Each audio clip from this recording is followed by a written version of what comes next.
I am Iris, 32 years old. The piercing ring of my phone cut through the quiet evening. I picked up the receiver and immediately heard the demanding voice of my mother.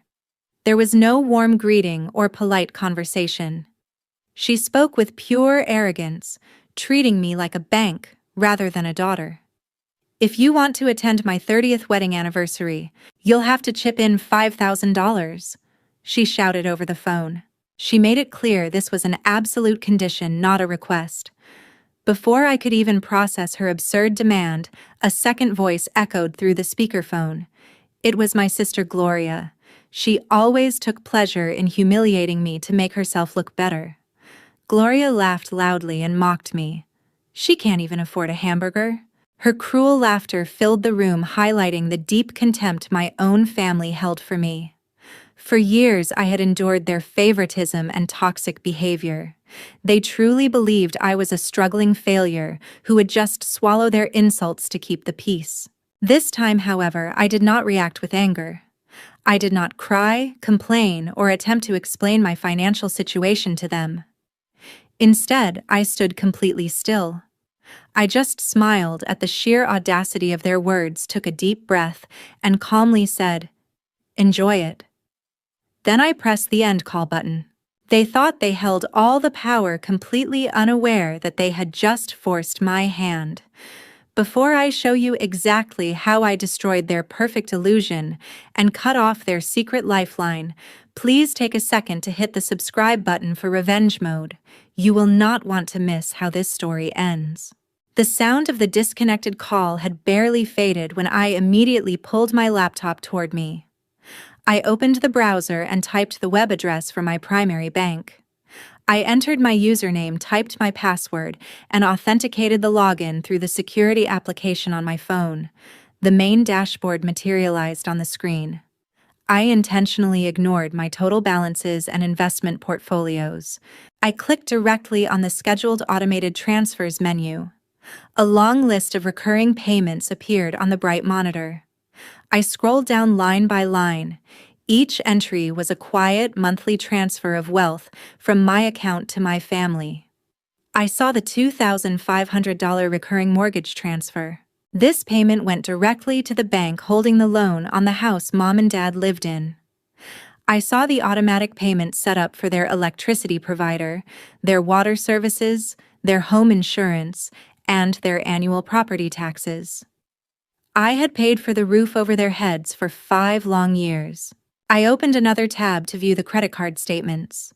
I clicked on the supplementary card account I had authorized for Gloria. She promised she would only use it for absolute emergencies when I handed it to her. I reviewed the transaction history for the past 30 days. There was a $500 charge at a luxury day spa downtown. There was an $800 transaction at a designer clothing retailer. There were multiple expensive charges at high-end restaurants and cocktail bars. Her so-called emergencies were simply extravagant lifestyle choices funded entirely by my hard work. I stared at the screen, talking to myself. Enough. I switched back to the Automated Transfers tab. I hovered the cursor over the mortgage payment line. I clicked the Edit button and then pressed Cancel. A red warning box popped up on the screen asking me to confirm the permanent deletion of the recurring scheduled payment. I pressed the Confirm button without a single second of hesitation. The page reloaded instantly. The mortgage payment vanished from the active list. I repeated this exact process for the electricity bill, the water bill, the internet service, and the property tax escrow. I systematically dismantled every single financial safety net I had built for Mom and Dad. From tomorrow morning, they would have to pay their own living expenses using their own money. There would be no more free rides. I then navigated to the card management section. I found the secondary card issued to Gloria. The current statement showed she had already spent over $3,000 this month alone. I clicked on the security controls. I bypassed the temporary freeze option and selected the permanent cancellation command. The bank system required a final authorization code sent to my phone. I typed the numbers in and clicked Yes. Gloria's card was instantly deactivated. The plastic in her wallet was now completely useless. She would find out the hard way the next time she tried to buy something she did not earn with my money. I closed the browser and shut the laptop lid. I picked up my phone from the desk. I needed to stop the last financial leak. 2 weeks ago, I visited a high-end jewelry boutique to order a custom anniversary gift for my parents. It was a pair of 18-karat gold bracelets with diamond accents. I dialed the store's direct number. A sales associate answered the phone and politely asked how she could assist me with my purchase today. I spoke clearly. "Cancel the bracelet order, I won't be needing it." The associate paused and offered to keep the order on hold for a future date, reminding me of the initial deposit. I declined her offer, told her to process the cancellation immediately, and ended the call. The remaining balance was saved in my account. I threw the phone onto the mattress and walked to my large walk-in closet. I pulled out my hard-shell travel suitcase and opened it on the bedroom floor. I grabbed my passport, my boarding pass, and my travel documents from the safe, dropping them inside the luggage. I packed my evening gowns, my designer swimwear, wide-brimmed sun hats, and my toiletry bag. I added a few pairs of formal shoes for the upcoming events. I moved methodically, folding each item and placing it in the designated compartment. I was leaving the city tonight before they even realized what I had just done. I zipped the luggage shut, stood up, and grabbed the heavy handle. I walked out of the bedroom completely ready to leave.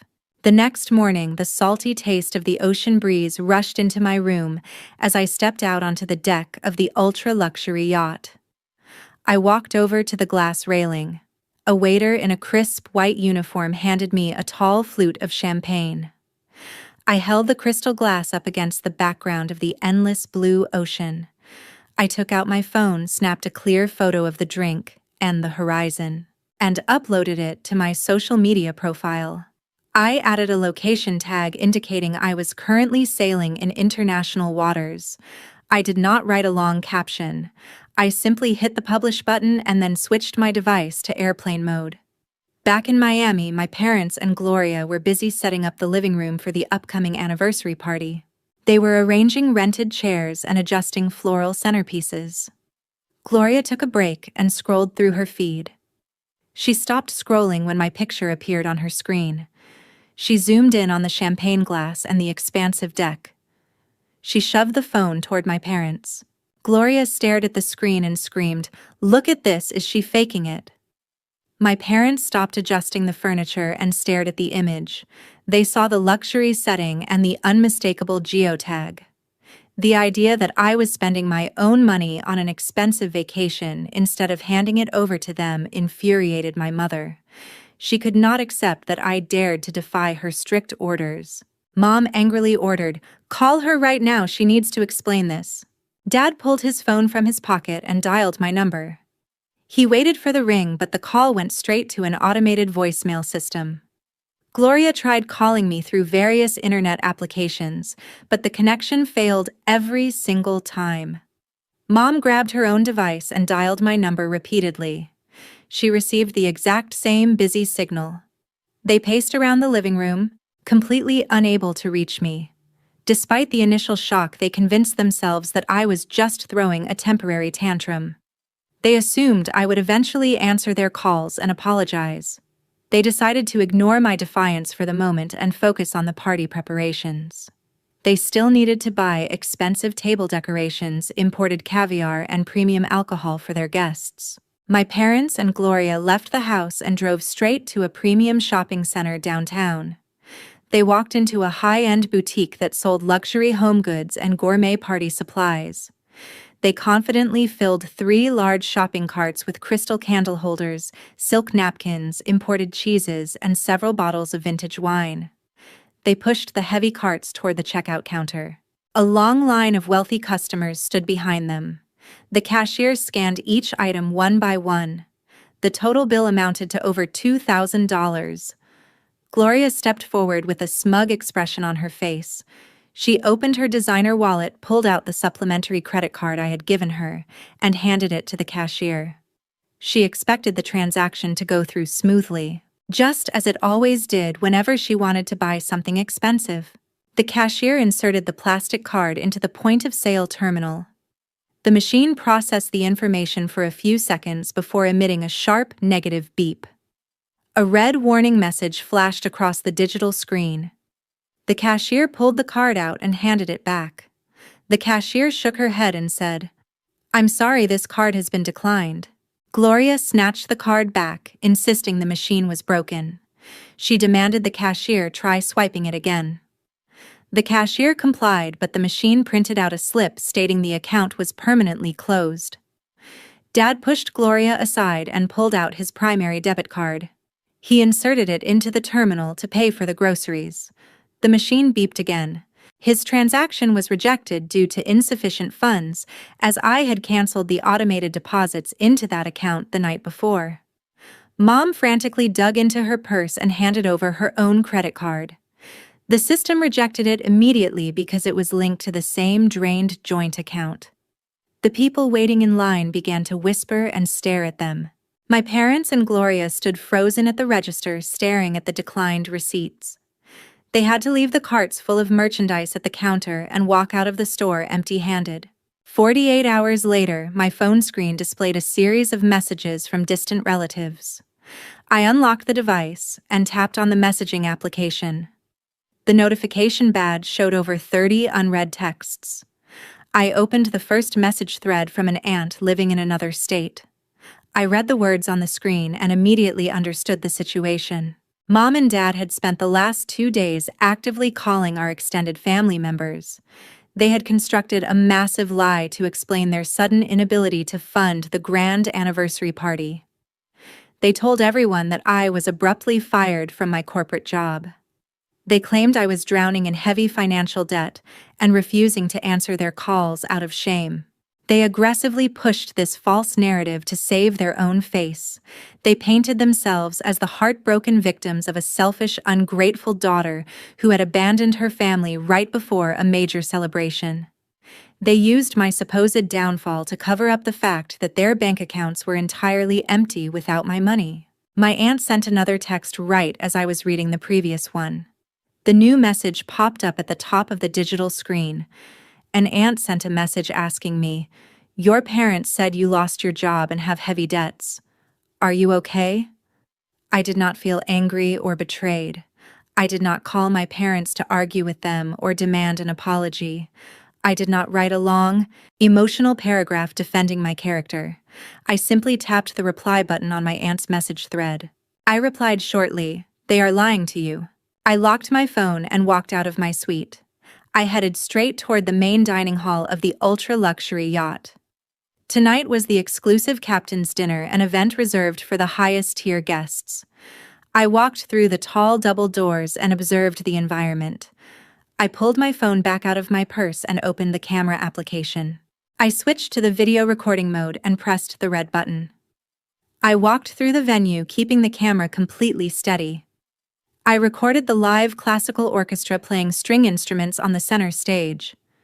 I panned the lens across the lavish banquet tables covered in white linens, gourmet dishes, and crystal glasses. Waiters in formal attire walked past me carrying silver trays of expensive champagne. I turned the camera around to face myself. I stood confidently in my custom-tailored evening gown, holding a small plate of fresh lobster and premium caviar. I smiled directly into the lens and ended the recording. I opened my social media profile and attached the video clip to a new post. I tapped on the location settings. I manually selected the exact geographical tag of the ultra-luxury cruise line, a brand known globally for its exorbitant prices. I published the post and made it visible to my entire network, including all the relatives Mom and Dad had just called. I set the phone face down on the table and enjoyed my dinner. An hour later, I picked up the device. The notification feed was scrolling rapidly. The video had completely shattered the false narrative of my supposed poverty and unemployment. The visual evidence was absolute and undeniable. Relatives who had just offered me pity were now expressing sheer confusion in the comment section. They saw the luxury, the expensive food, and the exclusive location tag. They realized instantly that a person drowning in debt could not afford a ticket on this ship. My phone buzzed with incoming calls from the exact same relatives. I ignored the calls and read their new text messages instead. They were no longer asking about my financial ruin. They demanded to know why Mom and Dad had given them such a tragic story. The protective victim narrative my parents had carefully built was destroyed by a simple video clip. The relatives immediately started calling Mom and Dad to question the lies they had been told. They demanded the truth about the canceled party and the missing funds. My parents were now forced to face the entire family, and their social reputation was rapidly collapsing in real time. Late the next evening, the smart camera system at my apartment pushed a red alert to my phone screen. I tapped the notification and opened the security application. Before this exact moment, my phone had been vibrating non-stop for the past 12 hours. My voicemail inbox was completely full. Mom and Dad had left dozens of audio messages throughout the day. Their tone shifted drastically with every single recording. The first few messages were full of fake apologies. They used soft voices and begged me to call them back to fix the misunderstanding. When I did not respond to the fake kindness, their tone quickly changed to sheer desperation. They pleaded for a temporary cash transfer to save their social reputation. They needed money to pay the event vendors. They soon realized I was permanently ignoring their pleas. The begging then turned into direct demands and aggressive threats. They tried to command me to fix their financial mess. Dad left an angry voicemail right before the system alert.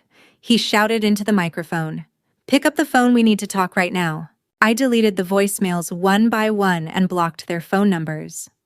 I focused entirely on the live high-definition video feed streaming on my screen.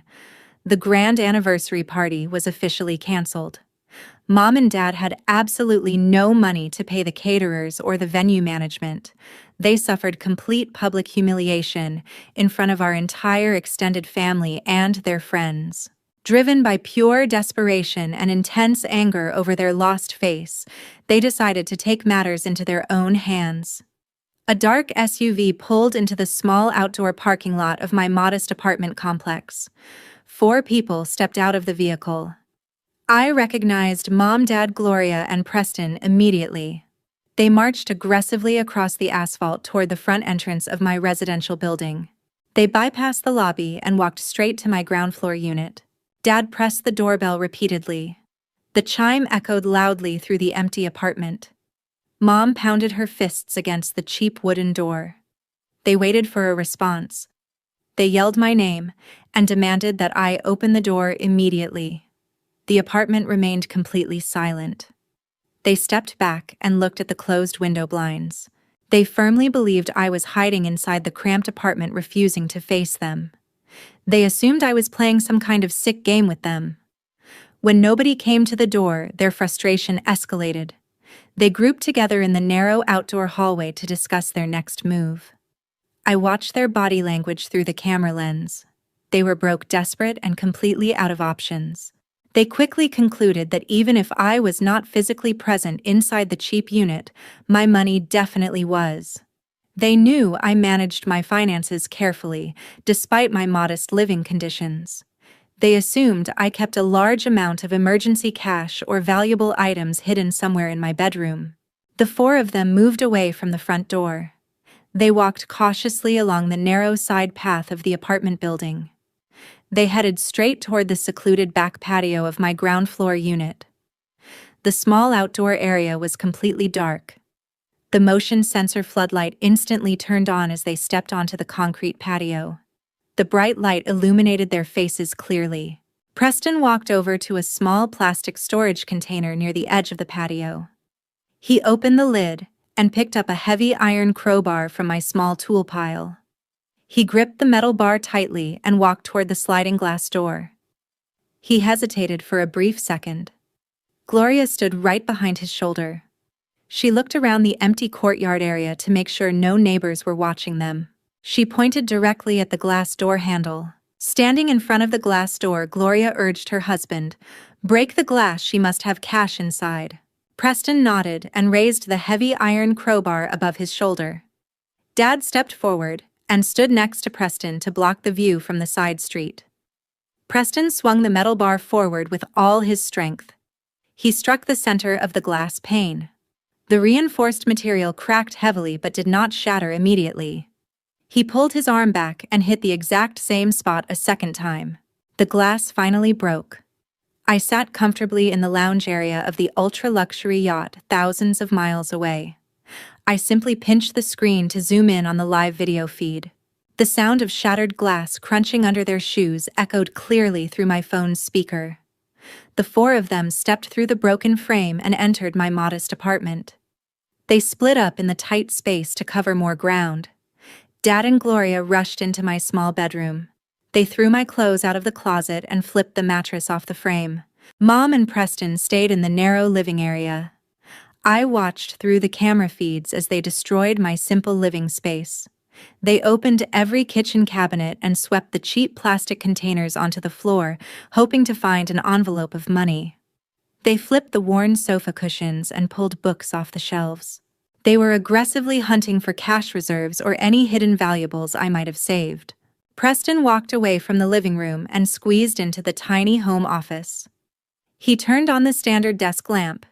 He began pulling out the desk drawers, dumping basic pens and loose utility bills onto the rug. He moved toward the small wooden bookshelf. He tapped the cheap particle board and noticed a hollow sound near the bottom row. He crouched down and used the flat end of his iron crowbar to pry the wooden panel away. He uncovered a digital steel safe securely bolted to the concrete wall behind the shelf. Preston shouted for the others to join him. Mom ran into the confined office space, followed by Dad and Gloria. Preston wedged the tip of the crowbar deep into the gap between the safe door and its steel frame. He pushed down with his entire body weight. The metal creaked loudly. He readjusted his grip and forced the tool downward again. The internal locking bolts finally snapped under the extreme pressure. The heavy steel door swung open. Gloria pushed Preston aside. She reached both hands inside the dark metal box. She expected to pull out thick bundles of cash. Instead, she pulled out several thick manila folders. She threw them onto the center of the cramped desk in frustration.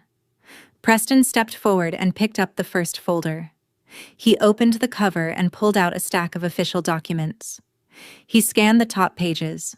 He found detailed investment portfolios showing massive high-yield returns across multiple accounts.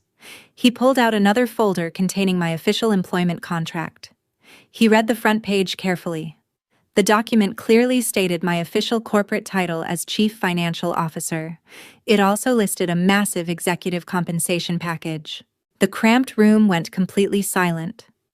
Preston flipped through page after page of bank statements and property deeds. His hands began to physically shake. The reality of the numbers hit him hard. Preston held the stack of papers and muttered, "These are stock portfolios. She's a millionaire." Gloria snatched a bank statement from his hands. She stared directly at the final balance printed at the bottom of the page. Dad leaned over her shoulder, his eyes wide in disbelief. They had spent years treating me like a failure living in a cheap apartment. They had mocked my modest lifestyle while draining my checking account. Now, they were staring directly at concrete proof of my immense wealth. Mom grabbed the employment contract from the desk, her voice trembling. "This can't be real." They stood frozen in the middle of my tiny office. At that exact second, I minimized the live camera application. I opened my phone dialer and typed the direct emergency number for the local police precinct. A dispatcher answered immediately. I calmly identified myself as the legal resident. I stated my exact building number and unit number. I informed the dispatcher that a home invasion was in progress at my residence. I explained that 4 intruders had broken through the rear glass door using a heavy metal tool. I offered to send a secure digital link to the live security camera feed directly to the police department. The dispatcher accepted the link and instantly confirmed the visual evidence of the intruders. She dispatched multiple patrol units to my location. I switched back to the camera view. My family was still standing around the desk, obsessively reading through my financial documents. They remained completely unaware that armed officers were already speeding toward the building. Less than 15 minutes later, the flashing red and blue lights of the patrol cars illuminated my living room. The heavy tires screeched to a halt outside the apartment building. Heavy footsteps pounded rapidly against the exterior concrete walkway.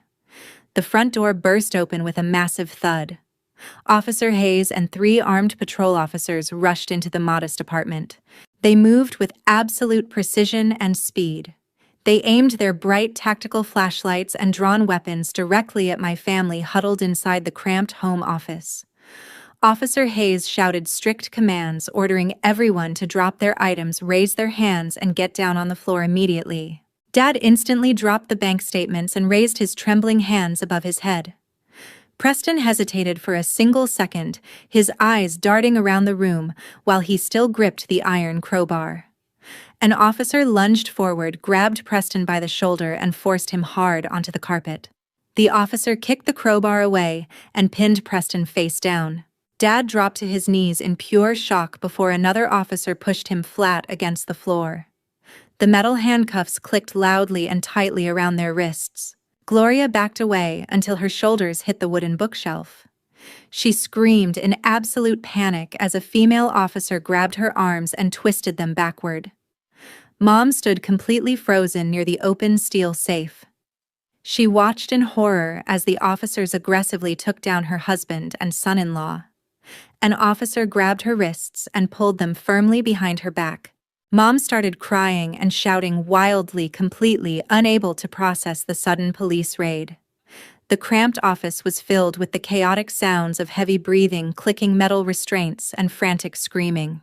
I sat quietly in the yacht lounge and watched the intense scene unfold on my screen. I pressed the microphone icon on the security application. The two-way audio system activated instantly. My voice echoed clearly and loudly from the camera speaker mounted high on the office wall. "Officers, I am the legal resident of this apartment," I stated firmly. "I am watching the live feed right now. None of these 4 individuals have my permission to be inside my home. They broke the rear glass door to enter, and I want to press full charges." The 4 of them stopped struggling instantly. They twisted their necks to stare up at the camera lens. They finally realized I had been watching them the entire time. I had watched them shatter the glass. I had watched them pry open my safe. I had watched them read my private financial documents. The shock on their faces shifted into deep, undeniable terror. They realized I was the one who directly called the police. I had trapped them intentionally. Mom struggled desperately against the officer holding her arms. She looked up at the camera lens, hoping I would take back my statement. When I remained completely silent, she turned her tear-filled eyes toward the lead officer standing in the middle of the room. She desperately tried to use our biological blood relation as a shield.